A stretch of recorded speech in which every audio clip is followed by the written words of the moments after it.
To keep seeing more stories, make sure to subscribe and turn on notifications. If you like this video, share your feedback in the comments section. Shattered vows. The rain came down in sheets across Cambridge, Massachusetts, turning the cobblestone paths of MIT into mirrors that reflected the gray spring sky. Vivian Hart stood beneath the Gothic arches of Killian Court, clutching her leather portfolio against her chest like armor. Inside wasn't just her thesis on predictive market algorithms. It contained the final pieces of something far more valuable. At 29, Vivian had learned to make herself smaller. Quieter. Less threatening. It was a survival skill she had developed over 5 years of marriage to Logan Thorne, the man who had once promised her the world but had slowly convinced her she deserved only a corner of it. Her phone buzzed. Not Logan. Never Logan anymore. It was her assistant, Maya Peterson, texting from New York. Board meeting confirmed for 2 p.m. at the Mandarin Oriental. All signatures are ready.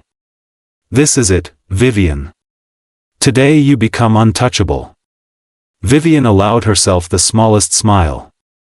After 4 years of working in absolute secrecy, using her maiden name Hart instead of Thorne, building her company through encrypted channels and offshore accounts, she was hours away from closing the biggest technology acquisition in the financial sector. Nexus Analytics, her brainchild, was about to be purchased by the Chin Rothschild Group for $800 million. Logan knew nothing. To him, his wife was just playing at being a businesswoman, wasting time on a degree she didn't need while he built his career at Thorne Capital, the investment firm his father had handed him on a silver platter. The graduation ceremony was scheduled for 11. Vivian had asked Logan 3 times to attend. The first time, he had laughed. The second time, he had sighed with theatrical exhaustion. The third time, he hadn't responded at all. She made her way to the auditorium, her heels clicking against the wet stone. Families were gathering, mothers adjusting their sons' caps, fathers taking endless photographs. Vivian walked alone, finding her seat in the sea of black gowns. When they called her name, only a handful of polite strangers clapped. Vivian Marie Hart, Master of Science in Management and Technology. She crossed the stage, shook the dean's hand, accepted her diploma. The hood settled on her shoulders felt like the weight of validation. She had done this. Not as Logan Thorne's wife. As herself. Outside, the rain had softened to a drizzle. Vivian headed toward the side exit, planning to catch a car to the airport. Then she saw it. The silver Aston Martin. Logan's car. Her heart leaped. He had come after all, but as she got closer, her hope curdled into something cold and sharp. Logan stood beside the car, impeccable in his tailored navy suit. His dark hair was perfectly styled, his jaw set in that expression of casual superiority he wore like cologne. And beside him, draped over his arm like an accessory, was Cassandra Price. Cassandra was everything Vivian was not. Blonde hair that caught light even in the rain. A figure that belonged in fashion magazines. Most importantly, she was the daughter of Senator Richard Price, one of the most powerful men in Washington. She represented connections, influence, the kind of social capital that Logan craved more than oxygen. Logan spotted Vivian. His expression didn't soften. It hardened. "There you are," he said, his voice flat. "I was hoping to catch you before my flight." Vivian's throat tightened. "You came. Not for the ceremony, Vivian. Don't be ridiculous." He reached into the car and pulled out a manila envelope, thick and official. "My attorney said this was the most efficient time." The world seemed to tilt. "What is that?" Cassandra giggled, actually giggled, and pressed herself closer to Logan. "Oh sweetie, don't make this harder than it needs to be." Logan thrust the envelope toward Vivian. "Divorce papers. Already signed on my end. You just need to add your signature. My lawyer has included a settlement. It's generous, considering you brought nothing into this marriage." The words hit like physical blows. Vivian took the envelope with numb fingers. You're divorcing me? Today? On my graduation day? The timing is coincidental, Logan said, checking his watch, a platinum Patek Philippe she had given him for their first anniversary. I'm flying to Zurich tonight. Cassandra and I are meeting her father to discuss the merger between Thorn Capital and Price Industries. This relationship, Vivian, it's been over for a while. You know that. You've been living in your own little world, playing with computers and theories. I need a partner who understands my ambitions. Someone who can open doors, not just study how locks work. Cassandra smiled, all perfect white teeth. You understand, don't you? Logan needs someone who can match his trajectory. Someone with proper family connections and social standing. It's not personal. Everything was personal. Every word was a knife. 5 years, Vivian whispered. I supported you through everything. When your first 3 deals failed. When your father threatened to cut you off. When you had panic attacks at 3 in the morning. Logan's expression didn't change. And I'm grateful. Truly. But gratitude isn't love, Vivian. And it certainly isn't enough to build an empire on. Sign the papers. The settlement gives you $200,000. That's more than fair.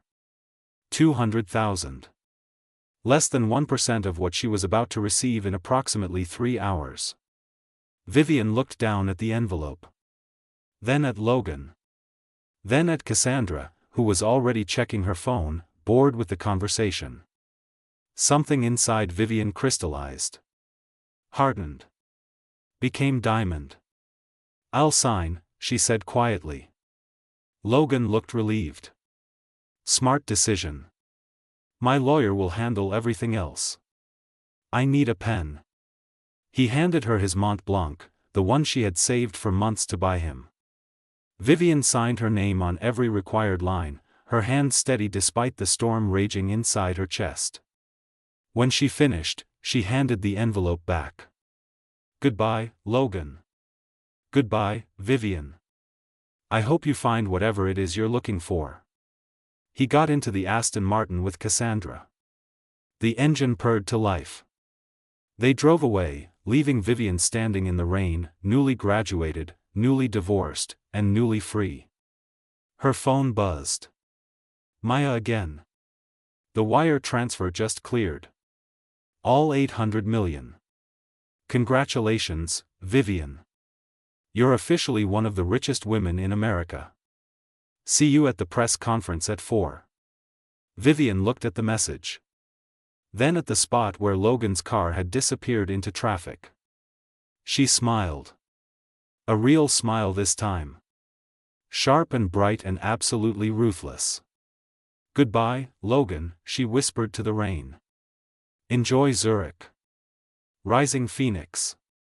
The Mandarin Oriental's penthouse conference room floated 60 floors above Manhattan, wrapped in windows that turned the city into a glittering kingdom of glass and steel. Vivian Hart stood at the head of the table, no longer the rain-soaked woman from this morning. She had changed into a charcoal power suit, her dark hair pulled back in a sleek twist, diamond studs in her ears that caught the afternoon light. Across from her sat Dorian Chase, the man whose reputation preceded him like thunder. At 42, he had already made and lost 2 fortunes, then made a third that dwarfed the previous 2 combined. Chase Ventures had backed everything from social media platforms to space exploration companies. He was known for 2 things, an uncanny ability to spot genius, and absolute discretion. Miss Hart, Dorian said, his voice carrying the faint trace of a British accent from his Oxford years. Or should I say, Miss V. Morgan. The ghost of Wall Street. Vivian smiled. Vivian is fine. The alias was necessary and brilliant. Dorian slid a leather folder across the table. The Chen Rothschild Group has completed their due diligence.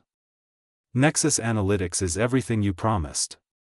Your algorithm predicted the last market correction within a margin of error of 0.03%. That's not just impressive. That's revolutionary. Maya sat beside Vivian, her laptop open, fingers flying across keys. All legal documents are finalized. The wire transfer has cleared.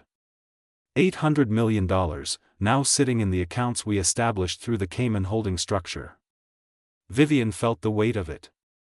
Not the money itself, but what it represented. For years of coding until her eyes burned. For years of hidden meetings and encrypted communications. For years of being told by Logan that she was wasting her time. There's one more thing, Dorian said, leaning back in his chair. His gray eyes studied her with an intensity that made her feel both exposed and seen. Chen Rothschild wants you to stay on as Chief Innovation Officer. They're offering a salary package that would make most CEOs weep. But I have a different proposal. I'm listening. Don't take their offer. Partner with me instead. Chase Ventures wants to incubate your next project. You keep full creative control, we provide the infrastructure and capital. 60-40 split in your favor. You build the future, I'll make sure you have everything you need to do it. Maya's fingers stopped typing. That's unusual. You never give away controlling interest. I never partner with ordinary talent. Dorian's gaze never left Vivian's face. And Miss Hart is anything but ordinary. I've spent 6 months researching V. Morgan. Your digital footprint is almost invisible, which is precisely what made you fascinating. Someone that careful, that methodical, doesn't just want money. They want to change the game entirely. Vivian felt something shift in the room. This wasn't just a business proposition. This was recognition from someone who actually understood the scope of her vision. I'll consider it, she said. Right now, I need to focus on the press conference. The world is about to learn that the woman they've been speculating about for months is real. About that, Dorian said, sliding his phone across the table. You should see this before you face the cameras. The screen showed a news alert from the Financial Times. Thorne Capital faces investigation after failed merger deal. Logan Thorne's Zurich meeting collapses. Vivian's heart stuttered. What happened? According to my sources, Senator Price pulled out of the merger an hour ago. Apparently, his daughter Cassandra has a habit of exaggerating her father's business intentions. The senator never had any intention of merging with Thorne Capital. She was using Logan for social climbing, and he was too blinded by her connections to do proper due diligence. Maya pulled up more articles. It gets worse. 3 of Thorne Capital's major clients have withdrawn their investments. The company's stock is dropping. Logan's father is reportedly flying in from Monaco to, quote, handle the disaster his son created. Vivian should have felt satisfaction. Vindication. Instead, she felt something closer to pity. Logan had always been so desperate to prove himself to his father, to the world. And now that desperation had destroyed him. The press conference starts in 30 minutes, Maya reminded her. Are you ready for this? Once you step in front of those cameras, everything changes. Vivian stood, walking to the floor-to-ceiling windows. Below, the city pulsed with life. Somewhere down there, Logan was probably realizing the magnitude of his mistakes. But that wasn't her concern anymore. I'm ready, she said. The press conference was held in the Mandarin's Grand Ballroom. Every major financial publication had sent reporters. Cameras lined the back wall. The room buzzed with speculation and energy. Vivian walked onto the stage. The room fell silent. Good afternoon. My name is Vivian Hart, and I am the founder and former CEO of Nexus Analytics, operating under the professional alias V. Morgan. Today, I'm pleased to announce that Nexus has been acquired by the Chen Rothschild Group for $800 million. The room erupted. Questions flew from every direction. Vivian answered them all with calm precision, explaining her technology, her vision, her plans for the future. She didn't mention Logan once. He didn't deserve even a footnote in her story. After the conference, as reporters filed out still buzzing with excitement, Dorian approached her. "That was masterful," he said. "You turned the biggest reveal of the year into a conversation about innovation rather than drama. Most people in your position would have used this moment to settle scores." "I'm not interested in revenge," Vivian said. "I'm interested in building something that matters. Then we're going to work very well together." Dorian extended his hand. "Partner?" Vivian shook it. "Partner." Her phone rang. An unknown number. She almost declined, then something made her answer. "Vivian." Logan's voice sounded hollow, desperate. "Vivian, please. I need to talk to you. The news about Nexus Analytics, about you being V. Morgan. I had no idea. I never knew you were capable of something so incredible." "No," Vivian said quietly. "You never knew because you never asked. You never looked at me as anything more than an accessory to your ambitions. I made a mistake. A terrible mistake. Cassandra, she played me. Her father never intended to merge our companies. She was using me. But you, Vivian, you're brilliant. We could be unstoppable together. Think about it. Your technology, my business connections, we could rebuild Thorn Capital into something revolutionary." Vivian felt nothing. No anger. No satisfaction. Just a profound sense of closure. "Goodbye, Logan. I hope you find what you're looking for." She ended the call. Blocked the number. Maya appeared beside her with a tablet. "The first interview requests are already flooding in. Forbes wants you for their cover. TechCrunch is offering a feature. And someone from the Nobel Committee's office called, which seems premature but intriguing." Dorian checked his watch. "I have a reservation at Le Bernardin in an hour. Join me? We should celebrate properly, and I'd like to discuss the next phase of our partnership." Vivian hesitated. This felt like more than business. The way Dorian looked at her, it carried a warmth that went beyond professional respect. "Is this a business dinner or something else?" she asked directly. Dorian smiled, and for the first time, she saw something vulnerable beneath his polished exterior. "I'd like it to be something else. But only if you're interested. I make it a rule never to mix business with personal relationships, but I'm willing to break that rule for the right person. I think you might be that person." "We just became partners," Vivian pointed out. "We did. Which means I'll have the privilege of watching you change the world. But I'd also like the chance to know the woman behind the algorithm. The person who built an empire in secret while enduring a marriage that clearly didn't deserve her." "No pressure, Vivian. Just an invitation." Vivian thought about Logan, about 5 years of making herself smaller to fit into his vision of what a wife should be. Then she thought about the woman she had become in the hours since she signed those divorce papers. Free. Powerful. Unapologetically herself.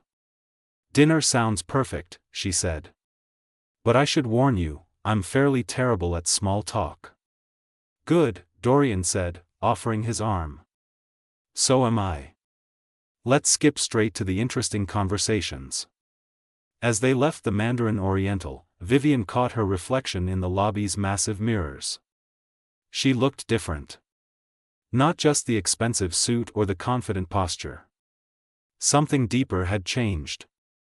She had shed the skin of the woman who believed her worth was measured by someone else's approval. Outside, the city stretched before her like a promise. Somewhere in that maze of lights and possibility, Logan was probably drowning in regret. Cassandra was likely already hunting for her next target. But Vivian wasn't looking backward anymore. She was looking at tomorrow, and it was blindingly bright, full circle. 6 months passed like a fever dream wrapped in silk and opportunity. Vivian's face appeared on magazine covers with headlines that called her a visionary, a disruptor, a woman who had rewritten the rules of the game. Forbes named her one of the most influential people in technology. Harvard Business School invited her to give the commencement address. She declined politely, still uncomfortable with the spotlight despite living in its constant glare. Chase Ventures had become her second home. The offices occupied 4 floors of a converted warehouse in Brooklyn, all exposed brick and floor-to-ceiling windows that framed the Manhattan skyline like a painting. Vivian's team had grown to 30 people, brilliant minds she had handpicked from across the globe. They were working on something new, something that would make Nexus Analytics look like a rough draft. And through it all, Dorian had been there. Not hovering, not controlling, just present. Their partnership had evolved naturally from business dinners to long conversations that stretched past midnight, from professional respect to something that felt dangerously close to genuine connection. They were careful. Vivian insisted on maintaining clear boundaries at work. But after hours, when the office emptied and the city lights flickered on, they would find themselves on the rooftop terrace, sharing wine and stories and silences that felt comfortable rather than awkward. "You're smiling," Dorian said one evening in late October. They were watching the sun set over the Hudson River, painting the sky in shades of amber and rose. "I'm happy," Vivian admitted. "Is that allowed?" "It's mandatory." Dorian moved closer, his shoulder touching hers. "You've earned it. The new algorithm launches next month. The beta testing results are extraordinary. You're about to revolutionize how entire industries predict consumer behavior." "We're about to revolutionize it," Vivian corrected. "This is a partnership, remember? Your infrastructure, your guidance, it made all of this possible. My infrastructure is just wood and nails. You're the architect." Dorian turned to face her fully. "Vivian, I need to tell you something." Her heart kicked against her ribs. "That sounds serious." "It is." He took her hand, his thumb tracing circles on her palm. "I'm in love with you. I have been for months. I've tried to be patient, to give you space after everything you went through with Logan. But I can't keep pretending this is just business or just friendship. You're the most remarkable person I've ever met, and I want to be with you. Properly. No more careful boundaries or professional distance." Vivian felt the words settle into her chest, warm and terrifying. After Logan, she had sworn off romantic relationships. Love had become synonymous with loss of self, with diminishment and disappointment. But this felt different. Dorian had never asked her to be smaller. He celebrated every inch of her ambition. "I'm scared," she said honestly. "The last time I trusted someone with my heart, he threw it away like garbage. I'm not Logan." Dorian's voice was firm but gentle. "I see you, Vivian. All of you. The brilliance and the vulnerability. The confidence and the doubt. I love the woman who codes until dawn because she's chasing an idea. I love the woman who remembers every team member's birthday. I love your terrible jokes and your terrible coffee preferences and the way you bite your lip when you're thinking. I want all of it. But only if you want this too." Vivian looked at him, really looked. Dorian had silver threading through his dark hair at the temples. Laugh lines around his eyes. Hands that had signed billion-dollar deals but also held doors and remembered how she took her tea. He was patient and passionate in equal measure. He challenged her without diminishing her. "I want this," she whispered. "I want you." He kissed her then, soft and certain, and Vivian felt something she hadn't felt in years. Safe. Seen. Valued for exactly who she was. The moment shattered when Maya burst onto the rooftop, tablet in hand, her expression caught between horror and grim satisfaction. "Sorry to interrupt, but you need to see this." She thrust the tablet toward Vivian. The headline screamed across the business section, "Thorn Capital files for bankruptcy. Logan Thorne faces fraud investigation. Vivian's stomach dropped. What happened? Maya pulled up article after article. After the Zurich disaster, Logan became desperate. He started taking on high-risk investments without proper vetting. Made promises he couldn't keep. Falsified some financial documents to keep investors from fleeing. The SEC started investigating 3 months ago. Today they filed formal charges. Thorne Capital is done. His father disowned him publicly. And Cassandra Price just gave an exclusive interview claiming she barely knew Logan and certainly never led him to believe her father would partner with him. Dorian read over Vivian's shoulder. He's completely ruined. Everything he built, everything his family built, gone. Vivian should have felt triumphant. This was karma delivered with mathematical precision. But instead, she felt hollow. Logan had destroyed himself through his own desperation and dishonesty. She had nothing to do with it. He's been trying to contact you, Maya continued quietly. Hundreds of calls and messages through various channels. Security has been blocking them all per your instructions. But tonight, he showed up at the building. Tried to talk his way past the front desk. Security removed him, but he left this. She handed Vivian an envelope. Handwritten, expensive stationery, Logan's distinctive script. Vivian almost threw it away. Then curiosity got the better of her. She opened it. Vivian, I know I have no right to ask anything of you. I destroyed the best thing in my life when I destroyed us.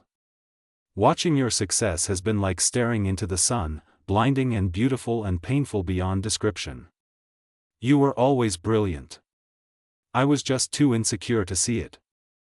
I'm not asking for forgiveness or reconciliation. I just wanted you to know that you were right about everything. About me, about what mattered, about the difference between real success and empty ambition. I hope you find happiness. You deserve all of it. Logan. Vivian folded the letter and slipped it back into the